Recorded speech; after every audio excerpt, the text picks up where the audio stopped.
ආයිබෝවන් අපි ඉංග්‍රීසි හරියට ඉගෙන ගන්න ඕනේ කොහොමද? ඉගෙන ගත යුත්තේ කොහොමද? නිවැරදිව ඉංග්‍රීසි ඉගෙන ගන්න ඕනේ කොහොමද කියන කාරණා බලද්දී ඉංග්‍රීසි භාෂාවේ ප්‍රධාන කොටස් දෙකක් තියෙනවා. පළවෙනි කොටස තමයි ග්‍රැමර් කොටස. අනිත් කොටස තමයි වචන. එහෙම නැත්නම් වොකැබියුලරි.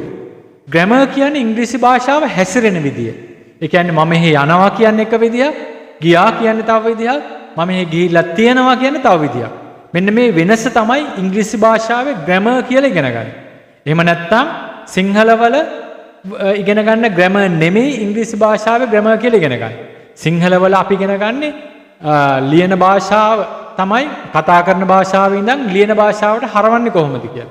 හැබැයි ඉංග්‍රීසි වල ලියන භාෂාව කතා කරන භාෂාව කියලා නෑ. දෙකම එකයි. ඒ හින්දා ඉංග්‍රීසි වල අපි ඉගෙන ගන්නේ භාෂාවේ හැසිරෙන විදිය. එහෙම නැත්නම් කතා කරන විදිය, ලියන විදිය, ඒ වගේම ඇහුම්කන් දීලා තේරුම් ගන්න විදිය. ඒ කොටස තමයි ග්‍රැමර් කියන්නේ.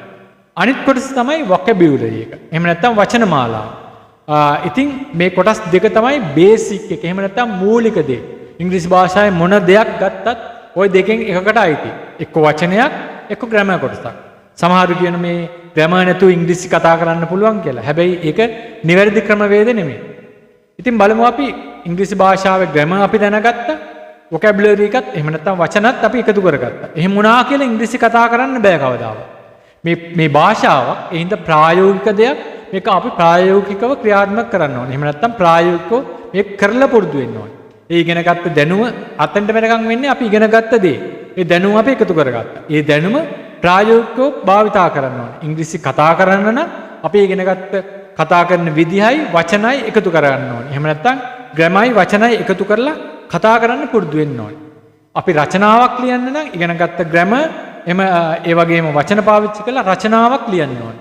එහෙම නැත්නම් අපි දෙබසකට ඇහුම්කන් දෙන්න, එහෙම නැත්නම් සම්මුඛ සාකච්ඡාවකට, එහෙම නැත්නම් ඒ වගේ දෙයකට ලිස්නින් එකකට ඇහුම්කන් දීලා තේරුම් ගන්න නම් අපි ඒ ඉගෙනගත්ත ග්‍රැමර් වචන අපි ඔළුවේ තියාගෙන ඒක ඇහුම්කන් දීලා තේරුම් අරගෙන පුරුදු වෙන්න ඕනේ. ඒ වගේම අපි පත්තරයක් නවකතාවක් කියවනවා නම් අපි ඒ දැනුම පාවිච්චි කරලා වචන පාවිච්චි කරලා ඒ ඉගෙනගත් අපිට අවශ්‍ය පොතද පත්තරේද ඒවා කියවලා කරලා පුරුදු වෙන්න ඕනේ. ඉතින් මේක ප්‍රායෝගික න්‍යායික ප්‍රැක්ටිකල් තියරි කියලා දෙකක් තියෙනවා.